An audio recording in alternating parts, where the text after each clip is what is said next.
You read the title, you saw the thumbnail. This is Giyu versus Sanemi. Some reason people think they're still equal in terms of everything, and it's getting kind of a bit tiring explaining the same thing. So this video will prove why Sanemi solos Giyu, and why this debate should not continue in the Big 25. Will be split into different sections. We'll do Sanemi Scaling, Giyu Scaling, and how the fight would go. One instance where they might not be equal is this panel, showing Giyu and Sanemi side by side. But this panel just shows a way weaker Sanemi is equivalent to Giyu, not the other way around. How can we confirm what I'm saying is true though? Well, in a different panel, we see Sanemi make the statement, the more fatigued he becomes, or weaker, the slower he gets. In the two panels presented, we see both Giyu and Sanemi's swords break, underlining their equalness. But this is only in terms of swordsmanship and maybe skills if you want to go with that. I'll give a point to Giyu here since he could technically be more experienced with swordsmanship.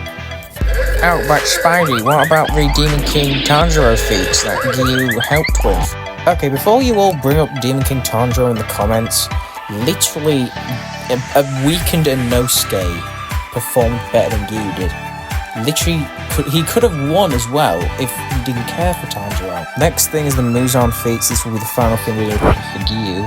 Giyu didn't really do much, even Tanjiro performed better.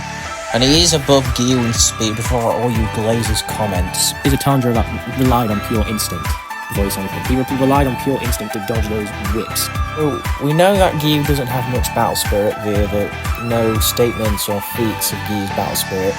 But we know Akaza went all out against Tanjiro due to him hating him. And we know Akaza hates weak people. Now that we're done with all that yapping and all the ridiculousness of the arguments, we will actually now scale Giyu properly.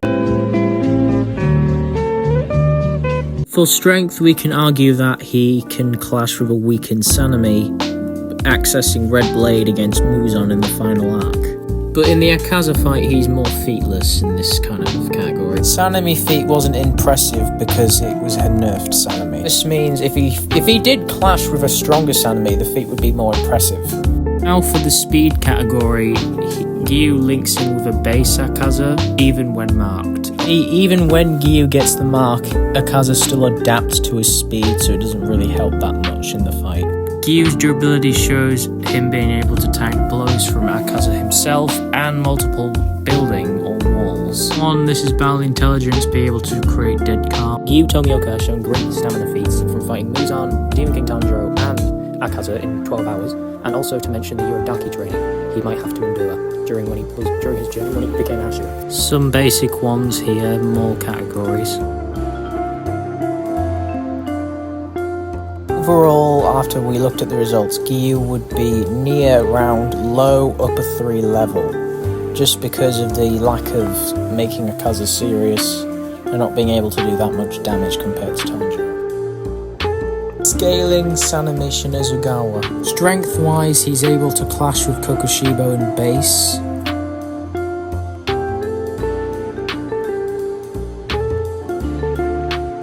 Even before Sanemi obtained the mark, he would still be able to keep up with base Kokushibo at least for quite some time, even if Kokushibo wasn't trying fully.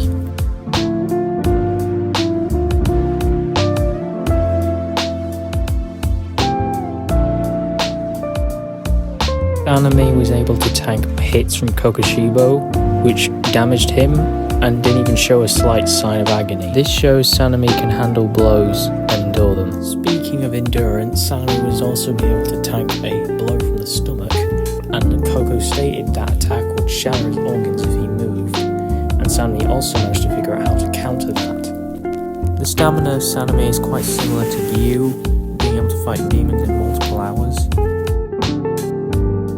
For attack power, you can make the argument Sanemi's base is relative or low to relative to a warming up Kokushibo for multiple reasons stated.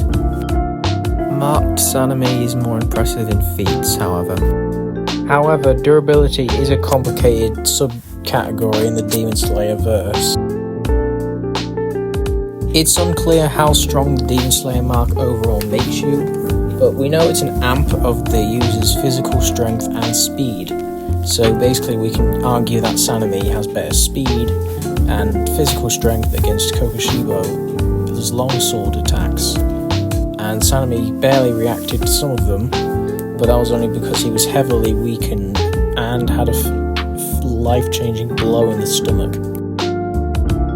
Find out more about how strong Sanemi marked and bases, go to SebTW's channel, as shown in the tag or link in the description.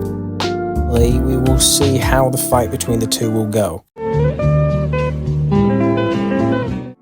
As I've explained before, we see Sanemi and Giyu are relative in swordsmanship and technically skills, but Sanemi has way better overall AP and destructive power. Since I haven't really gotten into much depth about the Demon King Tanjiro stuff, we can argue that this version of Tanjiro, which was donated by Muzan's blood, is very weak in terms of it, because a feral demon, when it gains consciousness, is not very powerful in itself, as we saw with Nezuko in the beginning of the series. The only win con Giyu has here is technically Dead Calm, but still, this could show that it could be broken with AP, basically, because Sanemi has higher AP, which could shatter Dead Calm. And before you all start assuming things, no, in this panel, Sanemi is not equal to Giyu here. This is a weakened Sanemi compared to a normal Giyu marked. So overall, in my respectable opinion, I believe Sanemi mid-diffs Giyu. If you all like this form of content, make sure to subscribe and I'll probably do more. Also comment to see what topic I should cover next.